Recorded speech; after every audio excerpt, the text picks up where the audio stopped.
Ester capítulo 9. No 13º dia do 12º mês, o mês de Adar, entraria em vigor o decreto do rei. Naquele dia os inimigos dos judeus esperavam vencê-los, mas aconteceu o contrário, os judeus dominaram aqueles que os odiavam.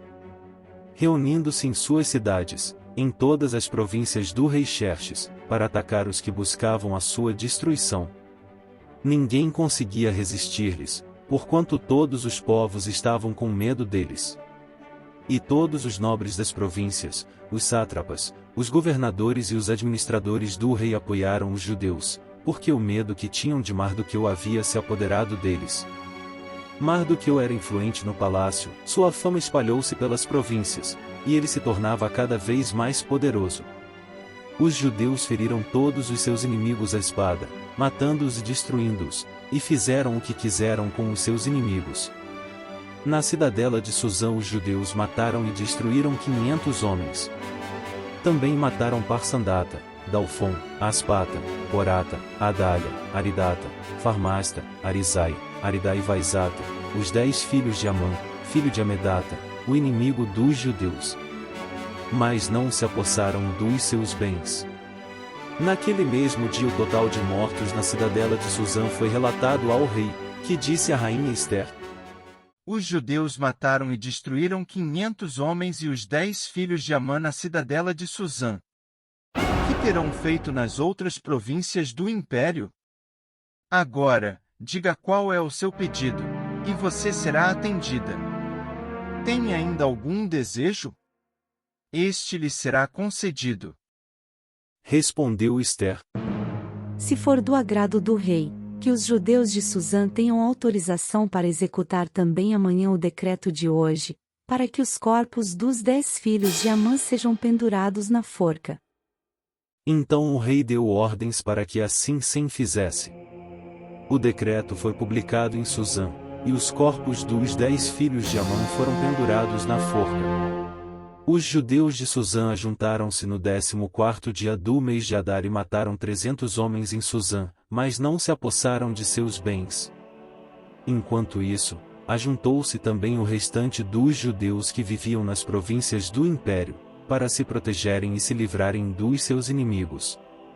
Eles mataram 75.000 deles, mas não se apossaram de seus bens.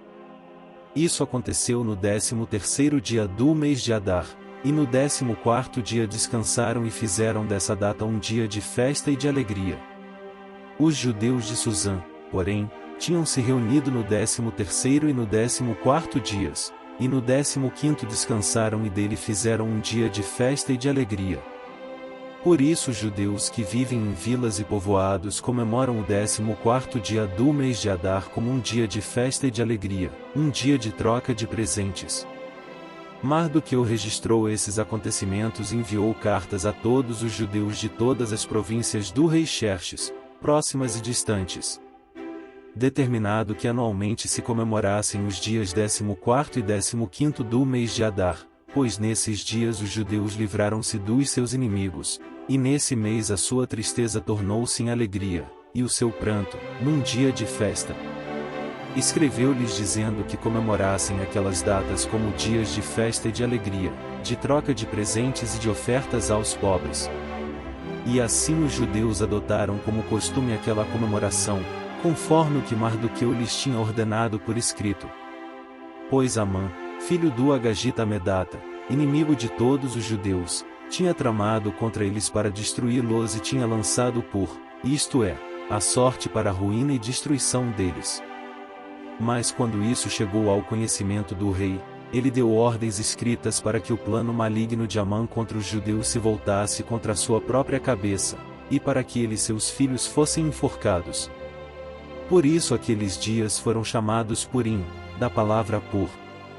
Considerando tudo o que estava escrito nessa carta, o que tinham visto e o que tinha acontecido, os judeus decidiram estabelecer o costume de que eles e os seus descendentes e todos os que se tornassem judeus não deixariam de comemorar anualmente esses 2 dias, na forma prescrita e na data certa.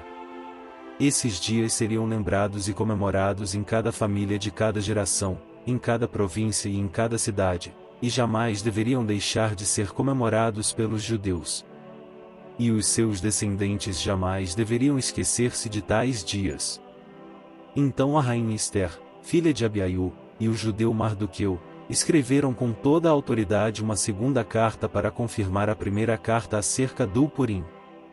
Mardoqueu enviou cartas a todos os judeus das 127 províncias do Império de Xerxes, desejando-lhes paz e segurança, e confirmando que os dias de Purim deveriam ser comemorados nas datas determinadas, conforme o judeu Mardoqueu e a rainha Ester tinham decretado e estabelecido para si mesmos, para todos os judeus e para os seus descendentes, e acrescentou observações sobre tempos de jejum e de lamentação. O decreto de Ester confirmou as regras do Purim, e isso foi escrito nos registros. Meus irmãos na fé em Cristo. Todos os dias, a partir das 6 da manhã, um capítulo novo é postado. Peço a vocês que se inscrevam no canal, deixem um like, e que também comentem sobre o capítulo que vocês ouviram. Quando vocês interagem com o canal, o YouTube, automaticamente, o divulga para mais irmãos na fé. E também para todo o público do YouTube. Assim a palavra de Deus chega a mais pessoas através dessa simples atitude de vocês. Que Deus os abençoe em nome de Jesus. Amém.